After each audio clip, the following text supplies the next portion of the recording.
Hey y'all. Hey. Welcome back to another week of Sis Let's Talk. I'm your host, Kiera with Redeem Inner Circle, and we are here another Thursday, another night. Well, I'm usually here earlier, but we got something special for y'all tonight. So I'm here a little later, but I thank you guys for joining in. Thank you for being here.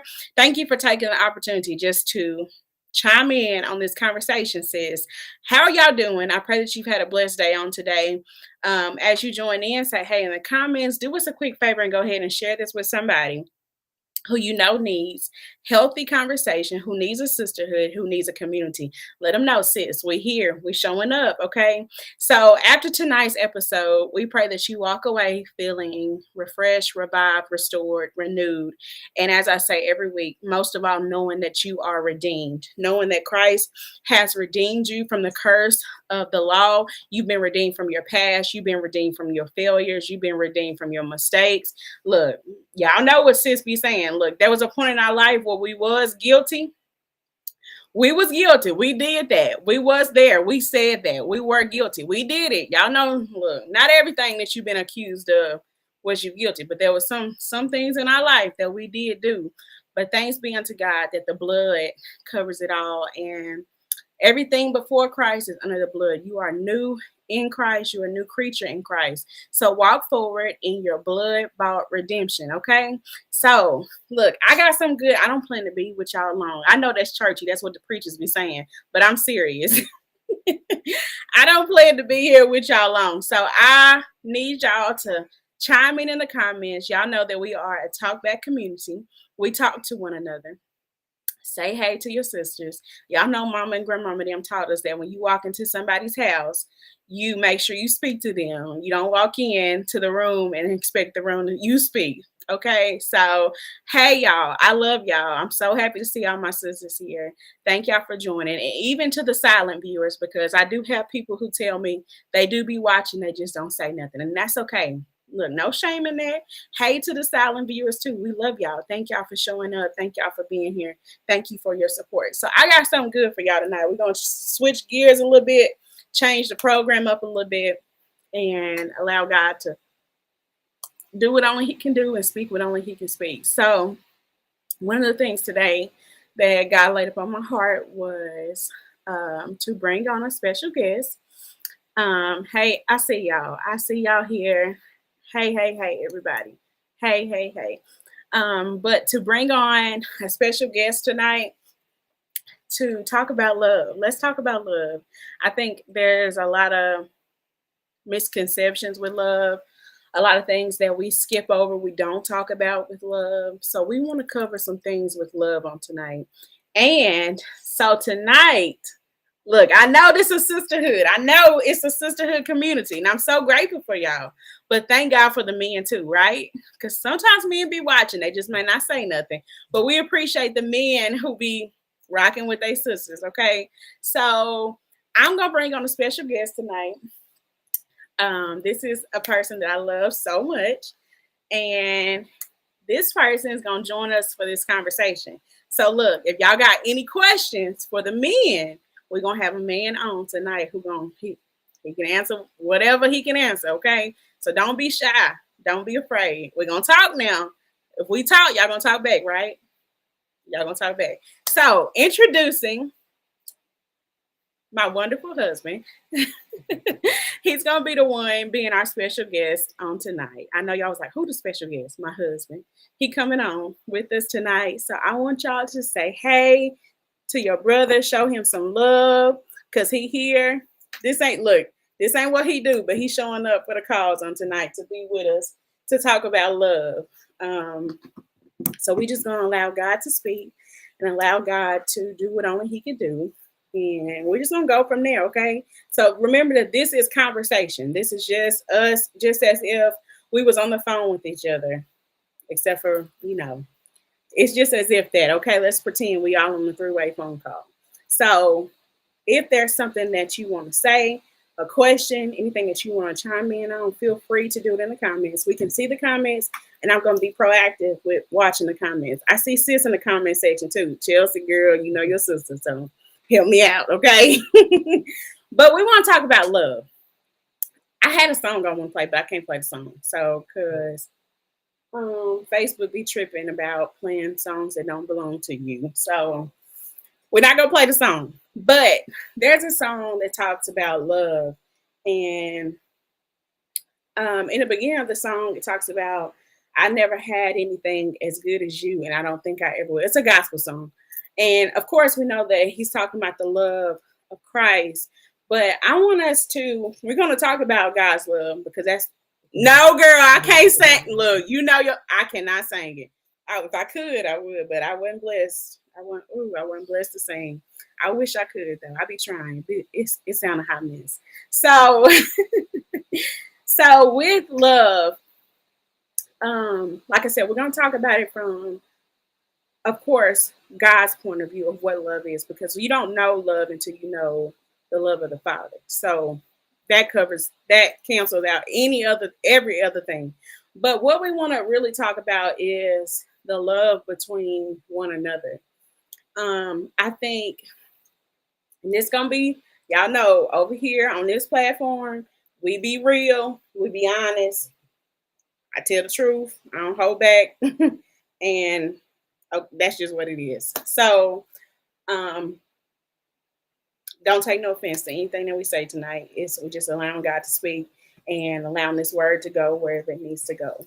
So, a lot of times in our community, our culture of people, and the African American community, a lot of times we as women are not prepared for love. We're not prepared for what a healthy view of love is. We're not prepared for how to love. We're just not really given the proper tools of what we need to really to fulfill that point of view of love.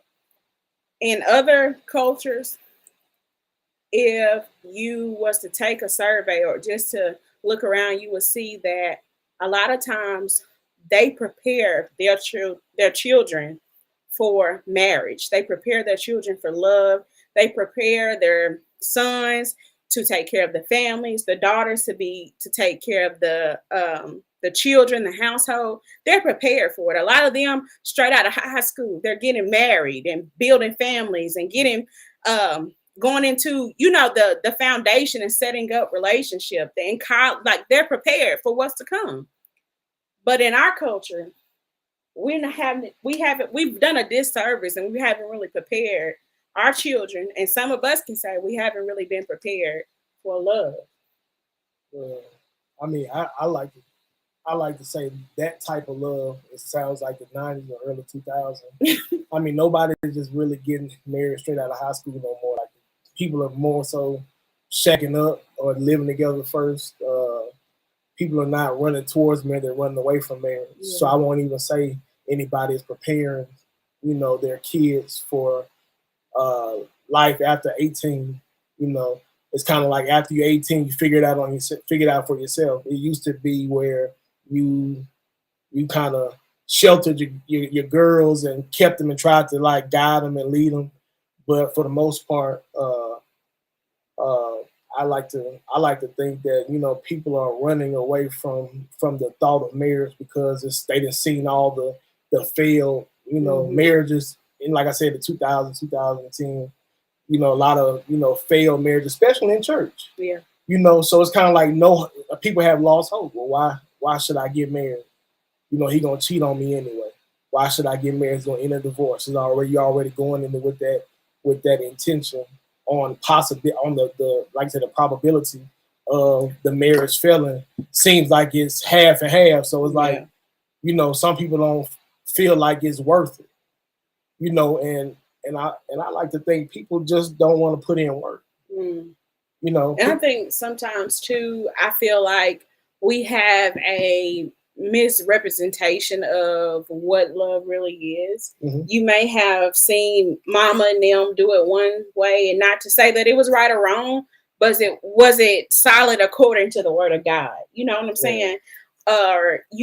Especially social media, the world today, you see, so like you said, so many things failing. People that you thought were in love and was with love forever, and one day they wake up and they don't want to be together anymore. So I feel like we have a misrepresentation of what love is, and a lot of times with love, we're trying to love people from the point of view of what you didn't receive as a child. Yeah.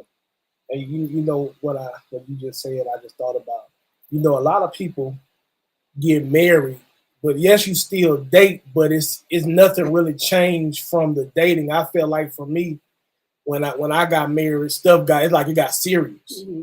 It got for real. Okay, we done did this. Like every time I want to run, every time I want to leave or go away, and you know, because I was like I said, you know, told you before, I'm a runner. You know, Mm-hmm. I run from obstacles, and you know, just life get hard. I'm she said something I don't like. I'm gonna run. I'm gonna leave her alone. Like that was me. So it's definitely a it's reminding myself of my vows that I spoke to you, that I gave you. You know, all the promises and the commitments I made that keeps me here. I promise I'll never leave. The promise I'll always be here through sickness and health and good and bad. Mm-hmm. So that means like even when it's bad and I'm like I ain't gotta take this, But then it's like we're married, so it's like okay, now you have to deal with it. You have to really deal with it. Cause I tell you, the enemy, especially because you're in ministry and I'm in ministry, the enemy works harder at trying to rip us apart. Right. So if he can make us, bump heads and collide, all the time or from time to time, he's gonna try to. When we're happy and everything, is going well and going good, we kind of like let our guard down, I think, and we kind of like get lazy, yeah, and stop working and stop doing work and stop, like pushing because we striving for something. We got married.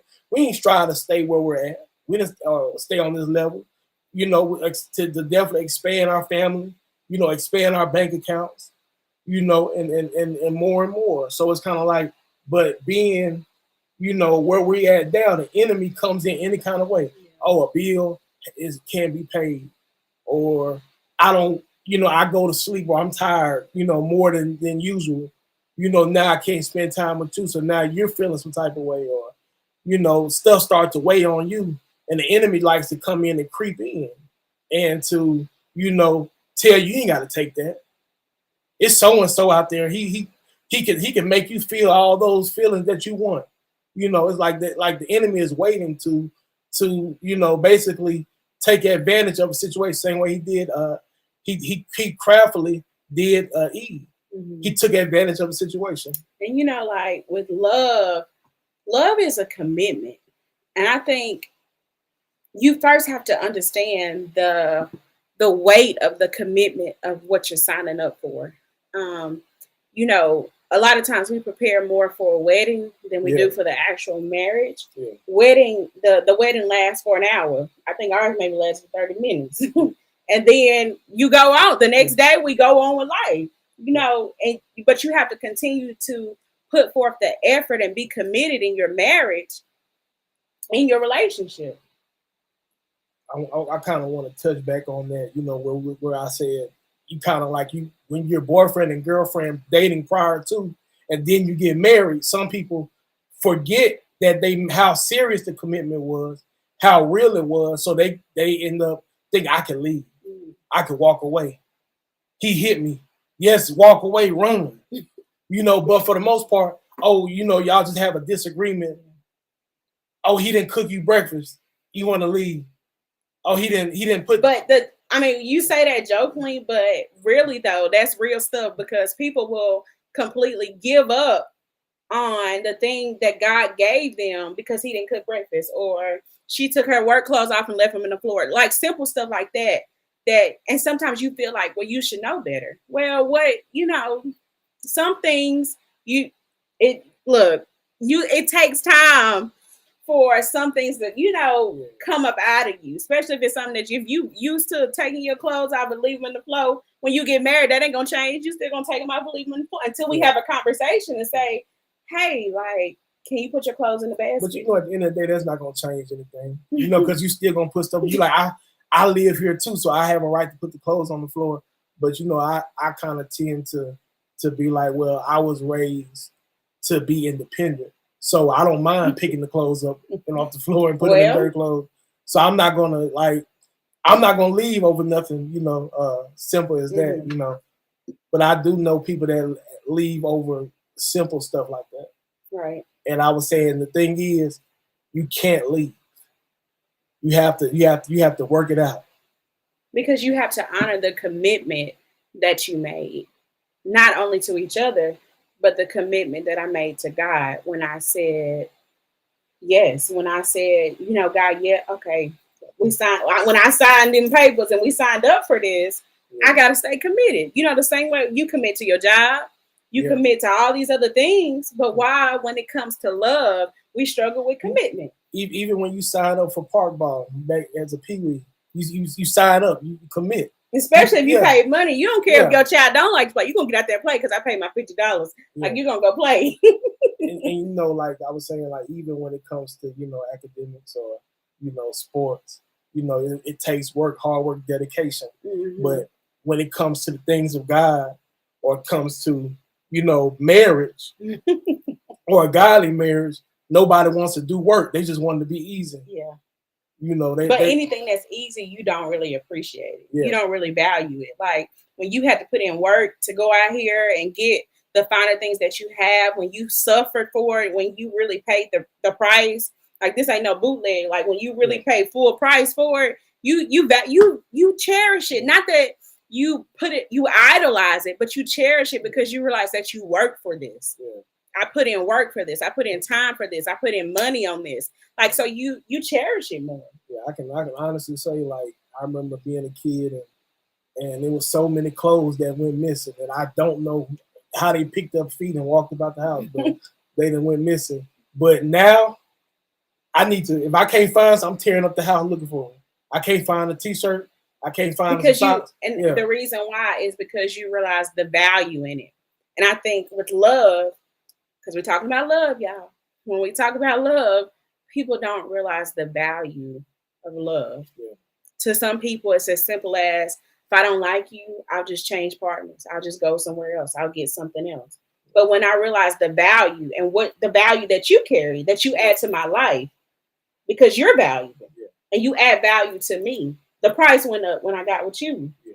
So when you realize that, you cherish that. So whatever we need to do to fix this, we fix it. Yeah. That's why, and we relate stuff to the word. That's why God don't cast us away and throw us out of his sight when you mess up. Yeah. Because he realized the value in you. He cherished you. He knows that, okay, this was just a bad choice, a bad mistake, but you're going to get it together. He sees beyond the outer appearance, what you do. So it's the same way in your relationships, in your marriages. You have to learn to look from a different lens. And we can't just throw people away just because they ain't do what you want them to do.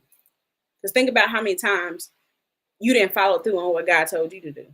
Think about how many times you hurt his feelings. Think about how many times, we treated him wrong. We left him. You know what I'm saying? But he don't cast us away out of his sight. He don't give up on us. So why are we as people so quick to forget the commitment that we made? Love is a commitment. And the thing about love is sacrifice. And I think a lot of times when we say that we love people, we're not loving them with a sacrificial love. You remember when I was telling you earlier about me and my dad, like, because I lost my mom when I was 8. Mm-hmm. So, all my life my dad would tell me he loved me. But I thought love meant a hug. Or, love meant, just, telling me that, I didn't really know what it meant. Yeah. So I told you, like, I never loved anybody until I met you because I never understood what love meant. I thought that was you supposed to tell. You be with somebody so long, you're supposed to tell them that. Yeah. Not really, I'm supposed a hug and a kiss, that mean I love you. And I never knew it, even with people, just outside of the relationship or marriage, telling I love people until you do something to me I don't like. Then I pull my I don't like you now. I'm looking at you funny when I see you. So it's kind of like so my love came with a caveat or stipulations, conditions. Yeah, I love you until you do something that I don't like, and then I'm not going to fool with you anymore. So when I see you walking, I'm gonna pass on by in the car. Or I see you on the side of the road and your car broke down, I'm not gonna stop by. I'm gonna keep on rolling because I don't fool with you no more. That meant I don't, because and that meant my love was conditional and it wasn't real. It was fake. Yeah. And that's what I'm saying. Like like you said earlier, people are not taught what love is. Like you taught. I grew up in church. You love everybody. I love everybody. Until somebody make me mad. Until we fight. Mm-hmm. Until you cut me off. Until you like somebody that I like. Until you know what I'm saying, you cut me in line. Yeah. Until you look at me funny. So now now I don't fool with you no more. Or you joked on me, so I don't fool. Like people are so fickle, like the Bible says, the love of many shall wax cold. So love is failing and fainting the closer we get to the Lord's return. It's getting worse and worse where people are not loving. Right. Love, they're killing, they're harming people, they're cussing people out easily. I used to know women that would be like, I cuss you out in a heartbeat, or I brag about how bad they can cuss somebody out. Like I can cuss you out like this, or and I'm just like, people, look at that as, as a defense mechanism, but it's sad. I mean, you got issues, you got real stuff going on that that's probably coming from childhood where you wasn't loved. Mm-hmm. You wasn't loved enough. You wasn't shown kindness. You wasn't shown patience. Right. You wasn't given grace. Right. It wasn't shown what love really is, because sometimes people will feel like they're showing you love, but they're only giving you the love that they can give. And sometimes they don't even know what love is. So people feel like, well, I gave you love. But are you loving me how I need to be loved, or are you loving me at the level of what you know love to be? You know what I'm saying? Like sometimes you're not loving people how they need to be loved. So loving people how God commands us to love goes back to the scripture, 1 Corinthians 13, when it said, love is patient and kind. Yeah. Love is not jealous or boastful or proud or rude. It does not demand its own way. It is not irritable, and it keeps no record of being wrong. And see, when that one right there speaks to me, because I remember even when I've cut friends off because I bought too many meals. I paid for too much gas. I've helped them so much, and I felt like I helped them more than they helped me. So I'm like, I cut them off. I mean, I took my love back. So it's kind of like that's, but that's not love. No, it's not. And we kind of like live in that age where people are telling people to cut people off constantly, let people go. They don't do this, they don't do that, cut them off. No, I feel like if you are in a situation where you got friends and you see that your friends are getting too comfortable using you, well, now the thing is, I feel like you compartmentalize them. You basically put them over here. Okay, so I'm not gonna be the person that you can count on no more. So like you basically said, I'm not gonna cut you off. I'm gonna still love you. I'm gonna still be your friend, but I'm not gonna be that type of being crutch anymore for you. Because sometimes people, one person is using while the other person is really caring and being kind and trying to help. So I feel like it's kind of one-sided. One person is the user, but honestly, it's just the enemy trying to work through that person to get you to hate, trying to get you to feel some type of way about that person. Wherefore, because all the enemy need is you to hate one person, build hate towards one person, and then he can get you out here. You walking into your job, you like, I don't like her, I don't like her, I don't like my boss. Ooh, he made me sick. Now you starting to form this hard crusty heart because you like, well, that hate that you first formed, 2 years ago, Yeah.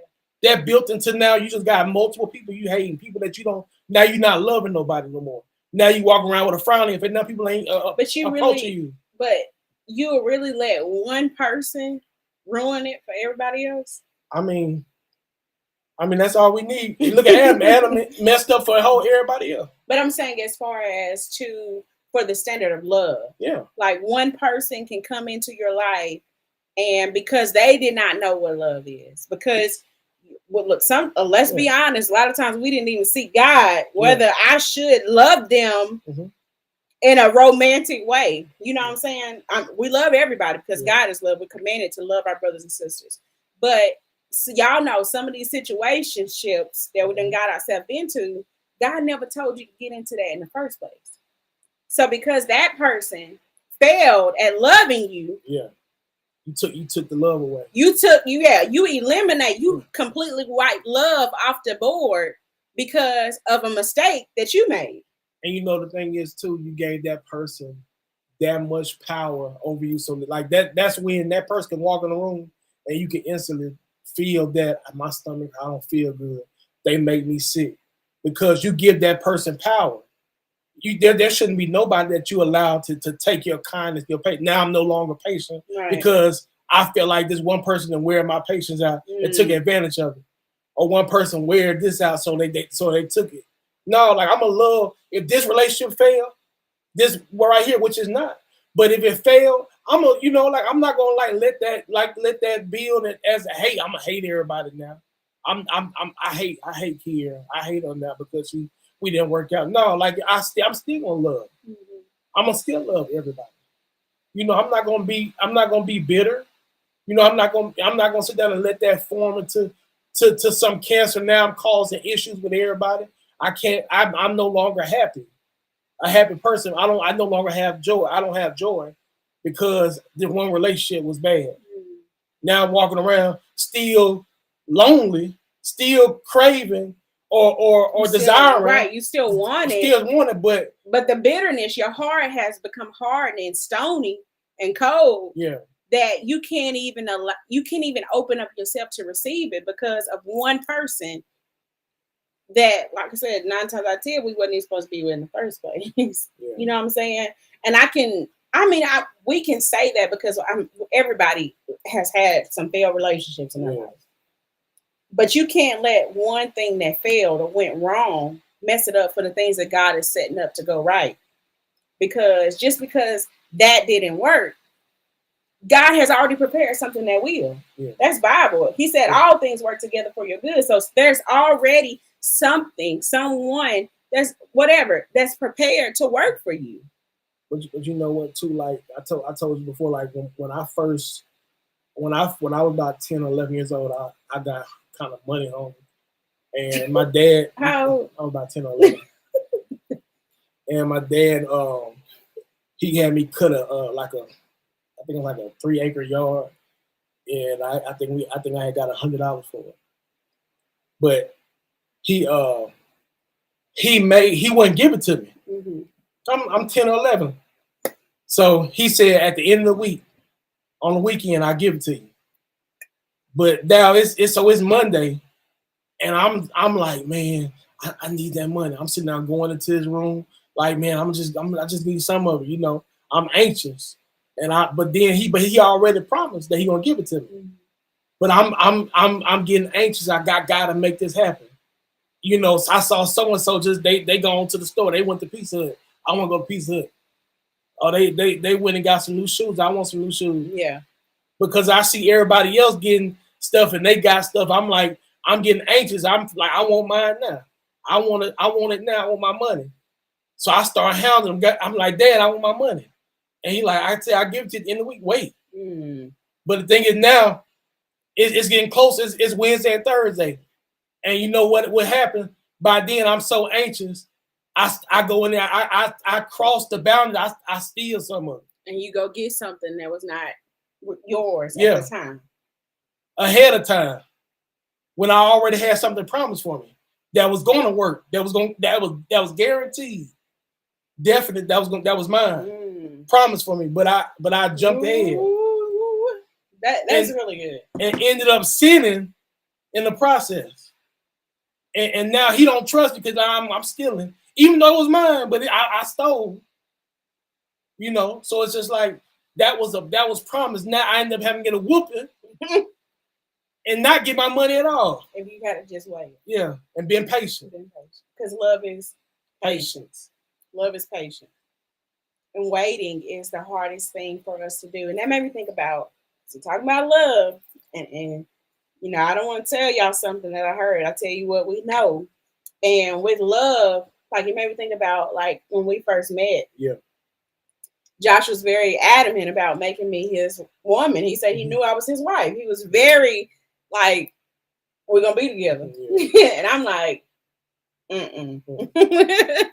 I'm like, no. And the thing about it, I think we talked about this like a couple of weeks ago, and just said how, and I was telling him, it's not that I didn't know that you were my husband, because I knew that. And it's not that I didn't want to be with you. It was at the time I knew I wasn't ready for the type of love that you were trying to give me. So that's why I friend zoned him. Yeah. Because I couldn't handle what he was giving. I couldn't. But he was struggling with waiting for me to be ready for what he's trying to give. So waiting is very important, because just honest, being truthful with y'all, that period in our life almost made us fumble what God was preparing, because he was impatient, and look, I wasn't allowing God to work on me like I should have. But you know, too, a lot of times God is saying, okay, if you just wait, if you be patient, I'll give you that husband. But you got some trauma. You got some issues that need to get worked on before you mess his life up. Yes. Because I got a good guy for you. Yes. But if you get him too soon, you're gonna ruin him. Right. And that's exactly what I was telling him. I promise y'all, we just talked about this a couple weeks ago. And I was telling him the reason why I kept saying no, and it looked like rejection to him, but it was really protection. It felt like rejection, but it really was protection, because I knew I was in an unhealed mindset. I was hurt. I was battered. I was broken. And I did not want to project all of that mess that I had in me onto him, because it was not his fault. He didn't do it. He didn't hurt me. All he wanted to do was love me. But because I was in the process of healing, in the process of letting go of some things in my life, I had to tell him no. Yeah. Now it's not time for that. Let's just bond and be friends and build. Yeah. We built this relationship, this marriage off of a friendship. But sometimes when that rejection comes, when the protection, let me rewind, when God is trying to protect us from something, but it comes off as a form of rejection to us, because you remember all the times in your life before that you were rejected. But that really was rejection, because that ain't what you're supposed to be. That ain't what God had for you. So it really was. But in this case, what looked like the former stuff was not rejection. It was protection for him. And I was able to recognize that at the time, even through pain. Look, I'm telling y'all, the Holy Spirit still be talking. You just got to listen. Even in the midst of pain, I knew, Kiera, you better not hurt him, because it was not his fault what the last person did. And I think a lot of times, women, sis, we have to remember that when God sends you what you've been praying for, don't make them pay for what the last person did to you, because that's not fair. That stings a little bit, and that hurts, but it's the truth. It's not their fault what happened, what went wrong. You thank God for that it went wrong, because now you got an opportunity to get it right. Thank God. I thank God for all the things in my life that didn't work, that failed, that went wrong, because now I have an opportunity to live in the prepared things that God has prepared, the will of God. So a lot of other things was outside of the will of God. So we have to learn how to wait on them. Learn how to wait on the things of God. Waiting, it don't feel good. It don't look good, especially when you may see people who are walking into the same prayers that you're praying, things that you may have been praying for a long time, and it still hasn't came forth. But sis over here, she been praying for 6 months and walking in her answer prayer. Because you see it on Facebook and Instagram and Snapchat, you start to feel that well, God forgot about me. Mm-hmm. So I need to go ahead and make my own provision and figure out for myself and make myself available. And then now you end up becoming somebody sneaking link and hiding, and they hiding you. Hiding. When God was getting you ready. Mm-hmm. So sometimes you need to protect yourself from social media. From seeing certain, like me and Kira was talking about vacation. I was like, you see people online, you know, vacationing, and sometimes they're in a position to do so. So sometimes we feel like, well, they going everywhere. I feel some type of way. I want to go somewhere. I want to go somewhere. I want to, you start to get anxious for something that somebody else has prepared for. Yeah. They might have been preparing since last year. Right, they saved for that. Yeah. Now here you are looking at them, and you about to spend your bill money because you want to keep up, and you want to be at the beach with your toes in the sand too. Yeah. But then when you get back home from the beach, you got to figure out how we're gonna pay rent. You just spent it. I'm like, didn't we have a good time? We had a good time, but now we got to make sure we still got a place to live. No, that is so true. Like, sometimes you just got to turn it off. Turn it off, because comparison robs you of the things that God has prepared just for you. Just for you. And I can say, like, during my time where I hadn't been found by my husband, like certain times and seasons, you got to sometimes shut back from social media because it'll get you in your feelings. Yeah. Then you start getting in people's inbox that you don't need to be in. You laying in beds that you shouldn't put your head in. Yeah. You know what I'm saying? Like, so you have to, because that's how the enemy creeps in. That's how he comes into your life. And the thing is too, I heard a preacher say today about, fornication. Once you heard it too. Basically the person that's feeling that conviction of fornicating, all he basically, the enemy is trying to place him in the position or the sight of somebody that's willing and available. Right. So it takes two to fornicate. Yeah, so it ain't that it just fell on you. Just fell on somebody dead. Right. He said, "Shoot, me too." Right. Yeah. It's because look, that's just how the devil works. He looking for anybody who he can use and creep into. So this other person is being used by the enemy. Now you don't let him into your life. Now look at y'all laid up in the bed. No, y'all don't need to be together. It happens. That's real talk. That's real stuff. Every second, every minute. Okay, but you have to make sure that you are walking in the love that God has for you, the love that God has prepared for you.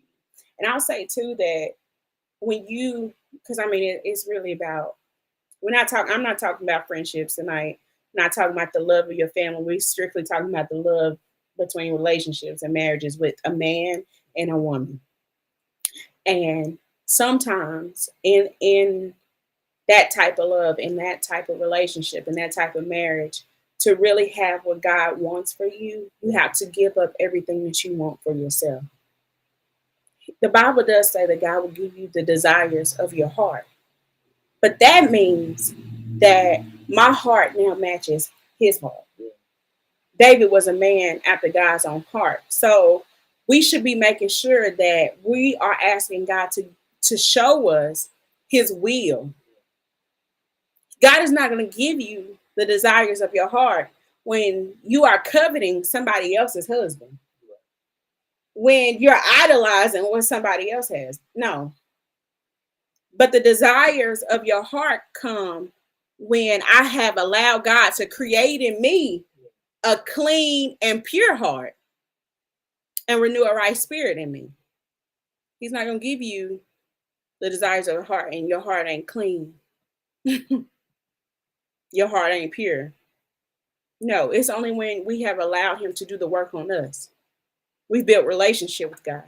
So now I'm learning God. I'm learning him, who he is, what he will do, what he won't do, what his will is for my life. So it's like a transfer. I mean, now sometimes it hurts. It hurts sometimes. I know sometimes I push my wife sometimes to the limit, to the point where I know she be wanting to leave sometimes. I know I get aggravated. I know I stress her out sometimes, but now I apologize. Yeah. But for the most part, God, I tell her all the time, I know God is working on us. Yeah. And he's working on your patience, perseverance, long suffering, being able to deal, with just stress and hard times, and just being able to deal with the issues of life. So that means, like, if you give up on this now, will you ever be ready for anybody? Or are you gonna go step into another marriage and allow the same issue to rise up, and you're gonna walk away from that too? That's good. That's something to think about. I want to highlight one thing. Let's see. Chelsea said, I think we get scared to ask God for his will. How you gonna do it? She said, and then she followed up to say, especially when you know that you have to let something go. That's that word. And that is true. We do not ask God for his will because we know that his will ain't gonna match my will. And we know it's gonna bring about work. And what we don't like to do, we don't like to do work. We want everything to be easy. Come easy to us. And we don't like to let anything go. Yeah. We want, oh God, I want you to give me all that you have for me, while I hold on to everything that I have for myself. Yeah. But your hands are already too full to receive what God has for you. We too full. But to receive what God has, it requires us emptying, pouring out, letting go, releasing. We sang it, but we don't need to. Let go and let God. It's easier. Right. Yeah. It's easier to say it for some than it is to do it. But that goes back to going to your relationship with the Father. Knowing that God, if I ask, what Jesus in the garden, when he was going to the cross, he went and said, Father, let this cup pass from me. But nevertheless, not my will, but your will be done. That he went to him telling him what he was feeling, what was on his heart at the time. Like, God, this is hard. This don't feel good. If it be your will, just can we end it right here? But nevertheless, not my will, but your will be done. So it required him to go ahead and still do the hard things. Doing the hard things. He had to let go of his life. He didn't let it go. We wouldn't be in this with God. We wouldn't be, we wouldn't have grace. Because love, going back again, what is love? Yeah. Love is a sacrifice. Yeah. Love requires risk. Yeah. So I love God. Let's put that first. We love God. Yeah. So you have to. What are you willing to sacrifice? You got to be willing to give it all up. Give it all up, because none of it's worth it at the end of the day.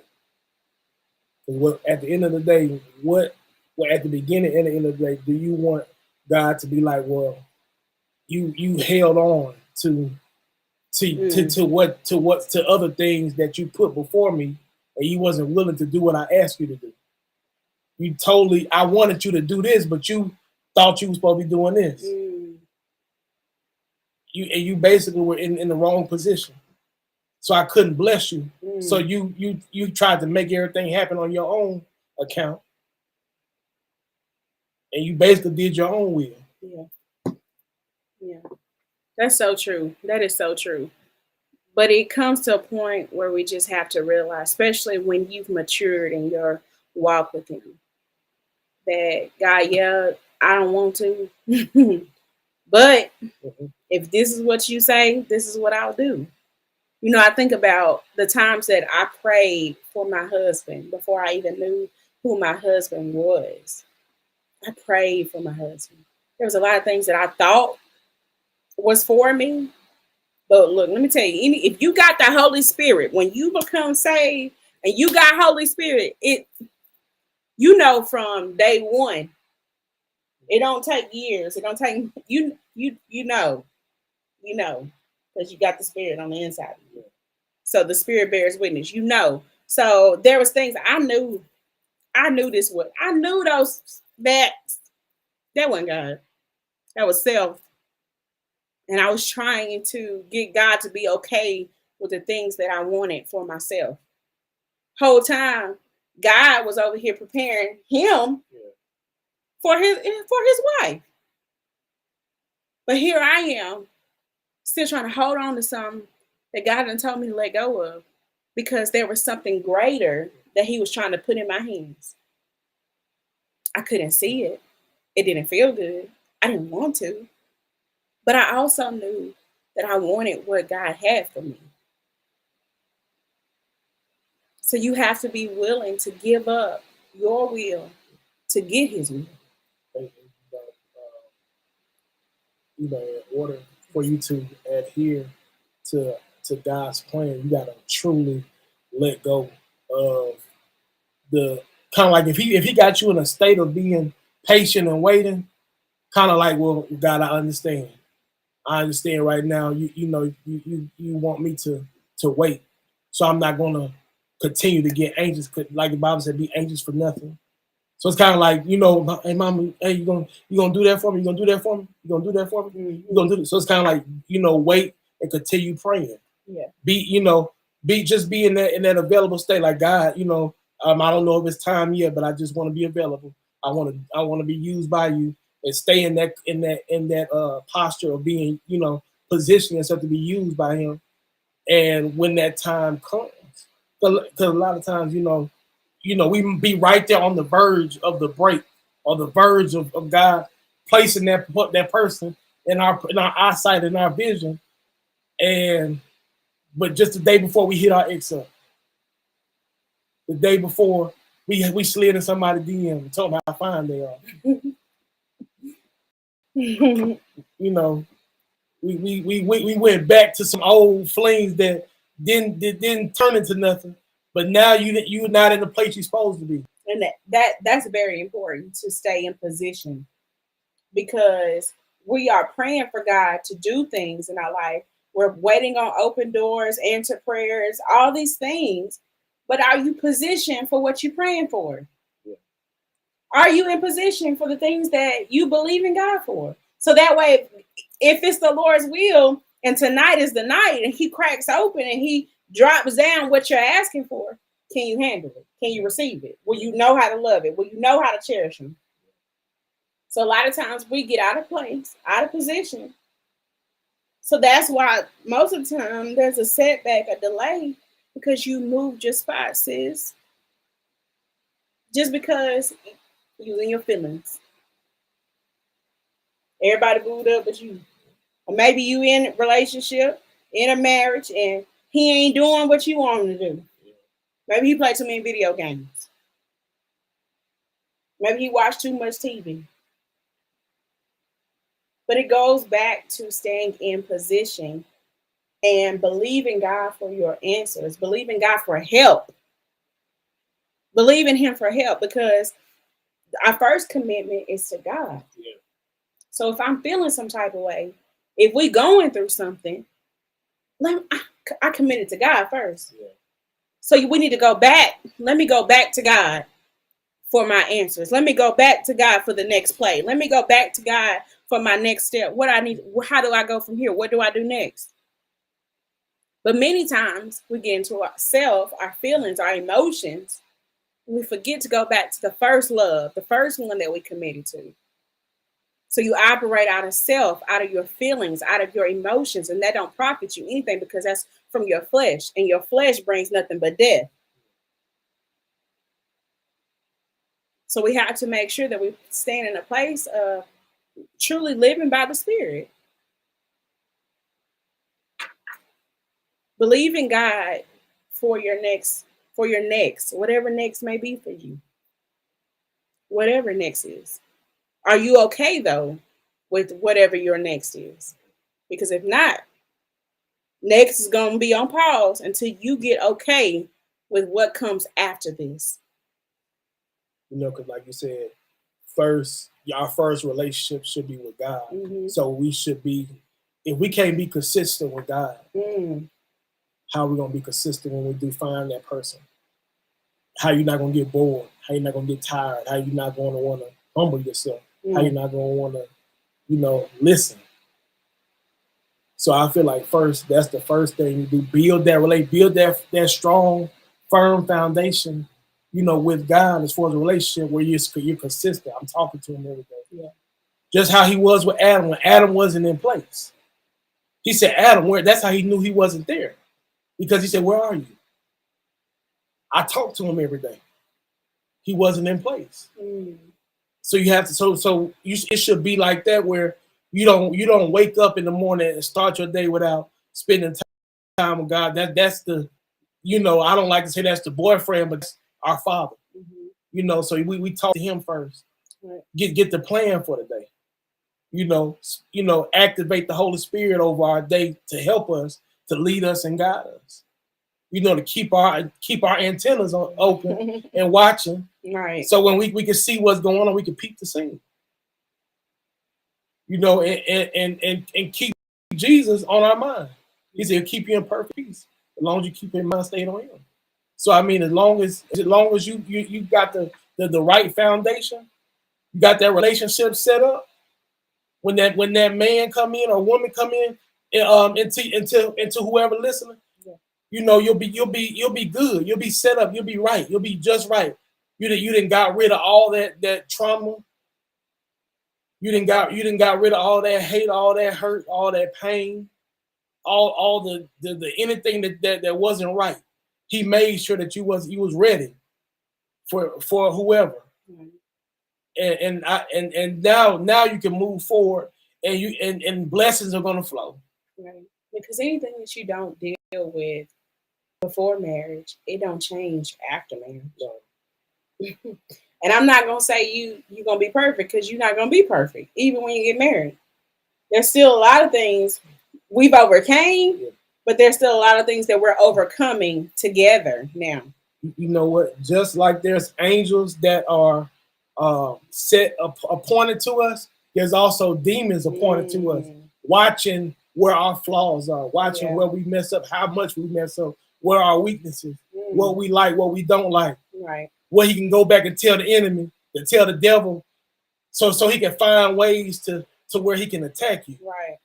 So you got to always stay on guard, knowing that the enemy is waiting to counterfeit you with the fake mate, or the fake love, or the fake person. He's trying to counterfeit you. He's trying to get you to jump ahead and get with multiple people and miss out on who God had for you.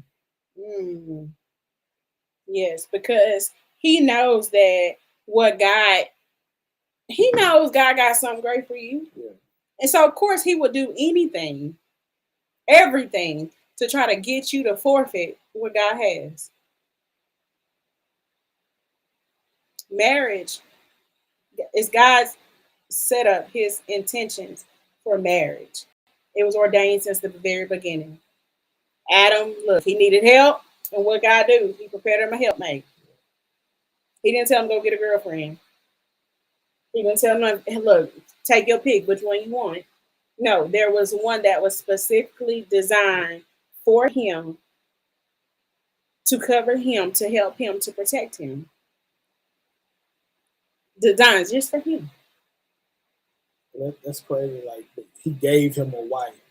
She was all set up. She was already ready.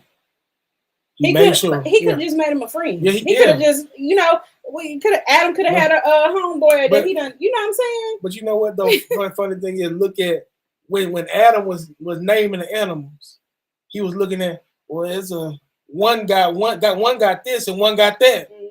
Where I got this? Where my where my Oh my goodness. So he had to make him a that. You know what I'm saying? Yeah. Yeah. Because marriage is a ministry, y'all. It's not just for you to come together with somebody and have somebody for you to lay down with. It's more to it than that. It's a ministry that God has set up since the very beginning. There's work to do. And the reason why the devil fights so hard is because he knows that once you become married and you come together, you're no longer two people. No, we mesh together and we are one. We are one. So whatever in his is in mine. What's in mine is in his. Okay, we one. We one and the same. So that's why he fights so hard, because you're stronger together. There's power in coming together. So if I can keep y'all separated, if I can keep you apart, if I can keep you disconnected, if I can keep you upset, if I can keep you going through, it weakens you. It weakens you. So, but there's strength in being together, being one, unity, being in one accord with each other. But it goes back to being with the one that God has designed for you. Because no matter how much you may try to put together from things that is not of God, it ain't gonna work. It may work for a little while. It may work for a moment. But what God has for you, nothing or no one can separate y'all. I don't care what you go through. I don't care how hard it is. I don't care what you endure. Nothing or no one can separate y'all.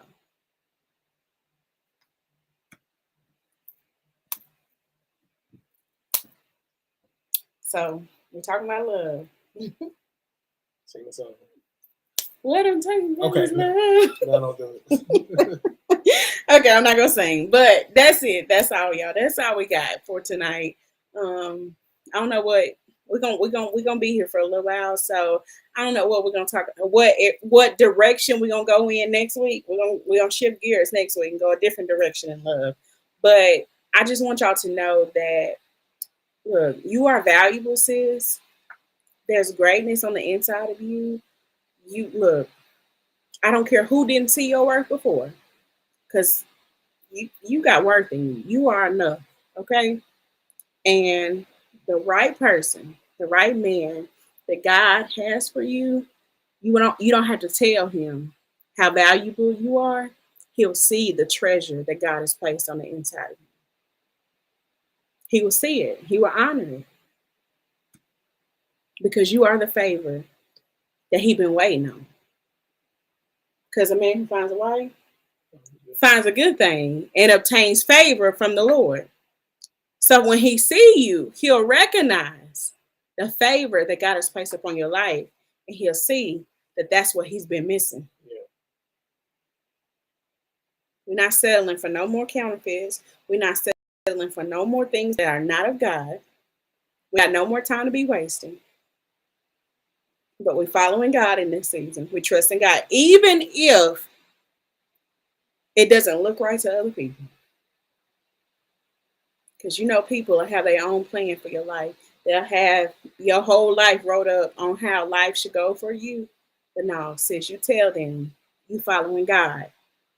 And if this is the one, if this is the place that God has ordained for you, you stay there. You stay there. You stay in place. You stay in position. Because God is working behind the scenes. And eventually there will come a time of unveiling of what he's been working on. So you stay in position. And if this ain't what God said, if God has told you to move on, if God has told you to close that book, because look, that book has ended. We've completed every chapter in that book. You need to go ahead and close that up. Close it up. Because there's another story that he's waiting on you to get to, because that one's going to be a bestseller. That one's going to be a bestseller.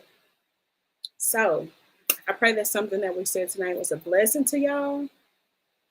I pray that you receive what we said. Something, that may not be everything, but prayerfully something that we said tonight was a blessing. Um, I'm happy to have my husband here. Y'all know my husband. So I'm just glad that he here and he gave y'all some of that brotherly love, some of that man advice that we've been needing. So like I said, I don't know which direction we're going next week, but we're gonna shift gears next week on love because we're still talking about love. Okay. So that's it. That's all. That's all I got. I pray again that it's been a blessing. If it has, share with somebody who need to go back and listen because tonight was for the men and the women. So share it with somebody. But make sure, most of all, as I say every week, that y'all register now. Have you registered for Unveiled? Because August the 12th will be here real soon, real fast. So I need y'all to register. Let me get y'all the camera back. I need y'all to register for Unveiled. It's gonna be here in Pulaski, and I'm telling y'all, I know without a shadow of a doubt, God is about to bring heaven here on earth. Lord, let your kingdom come and let your will be done. So up until June the 30th, you can register for $25. So go tell somebody. Make sure y'all come on because it's time to be unveiled. Okay, so yeah, that's what we got going on, and I'm so excited. I can't wait. I can't wait because it's gonna be big and it's gonna be good because it's gonna be all guys. So make sure y'all ready for what God about to do. All right. All right. So last thing, if you like to sew into Redeem Inner Circle, feel free to sew. Look, someone saved my life. Okay. God opens up doors. He opened up windows. He opened up cracks and crevices. Whatever. God will pour out anyway. So look, in order to reap harvest, you gotta learn how to sow seed. You don't put nothing in the ground, don't nothing come up out the ground. So if you would like to sow into this good soil, there's three ways to give. Redeem, Cash App, PayPal, or you can go to the website, www.redeeminnercircle.com, and you can give there as well. But most of all, if you don't want to sow monetary seed, just sow a seed of sharing. Share this with somebody who you know can benefit from this conversation that we had on tonight. That means more than anything. So again, I love y'all so much. And until next time, if y'all need sis, y'all know where to find me now. I ain't too hard to find. Y'all can find me and I'll be there for you. Whatever I can do, whatever I can give, I will give it. And I tell y'all, if I can't help you, I will find somebody who can because there's always help for the journey. So if you need me, just reach out to me and I'll be there for you. Okay. I love y'all so much. I'm praying for you. I'm believing God on your behalf. And I promise you, you ain't seen nothing yet. You thought what God did last time was big.